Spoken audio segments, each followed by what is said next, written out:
అలా గ్రామంలో గాలి కూడా నన్ను ఓదార్చలేదు, నా నీడ కూడా నాకు తోడు రాలేదు. నమ్ముకున్న న్యాయం చట్టం ఆ ఊరి వైపు కన్నెత్తి చూడడానికి కూడా సాహసించలేకపోయాయి.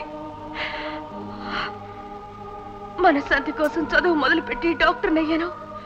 ఆ గ్రామంలో జరిగే అవినీతి అక్రమాలకు సమాధానం చెప్పే రోజు కోసం ఎదురు చూస్తూ బ్రతుకుతున్నాను. దానికి సమాధానం మాలోని ఆవేశం ఒక్కటే స్వతంత్ర. నరజాతి చరిత్ర సమస్తం పరపీడన పరాయణత్వం అన్న కవి మాటకు మేం సమాధానం చెప్తాం. ఉద్యోగాలు వస్తాయన్న ఆశ వదులుకొని శ్రమశక్తితో బతుకుతున్నాం. కానీ జరిగిన అన్యాయాన్ని చూపుడు వేలుతో చూపిస్తే ఆ చూపుడు వేలికి తుపాకీ అని పేరు పెట్టింది ఈ వ్యవస్థ. ఎర్రబడ్డ మా కళ్ళను చూసి విప్లవకారులుగా తిరుగుబాటుదారులుగా సృష్టించి మా గొంతులకు ఉరి బిగించాలని చూస్తున్నారు పోలీసులు. అందుకే ఒక మంచి పని చేయడం కోసం మా ప్రాణాలైనా వదులుకుంటాం. ఆ గ్రామ ప్రజల్లో ఉన్న అమాయకత్వాన్ని అజ్ఞానాన్ని తింటూ తెగబలిసిన దున్నపోతు రుద్రయ్యని నడి వీధిలో నిలబెట్టి నరికి చంపుతాం.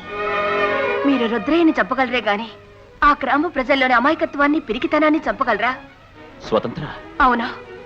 ఆ రుద్రయ్యని చంపితే ఎందరో రుద్రయ్యలు పుడతారు, పీడిస్తారు.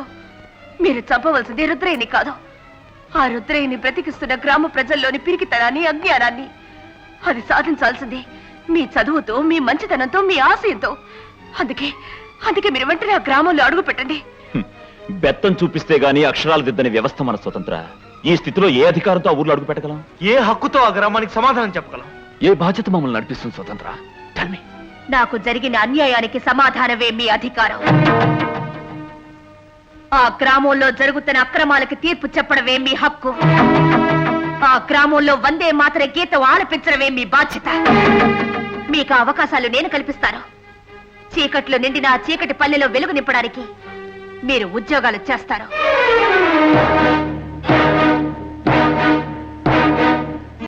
ఏమన్నావో ఏం విన్నానో, కన్నులతో మాట్లాడే భాషే వేరు. ఏదో మాయా చేసావయ్యా, మనసులతో పాటాడే రాగం వేరు. చిన్ని చిన్ని ఆసే సిరి వెన్నెల్లో నా పూసే, గుండెల్లో నీ ఊసే ఒక భాసే చేసే.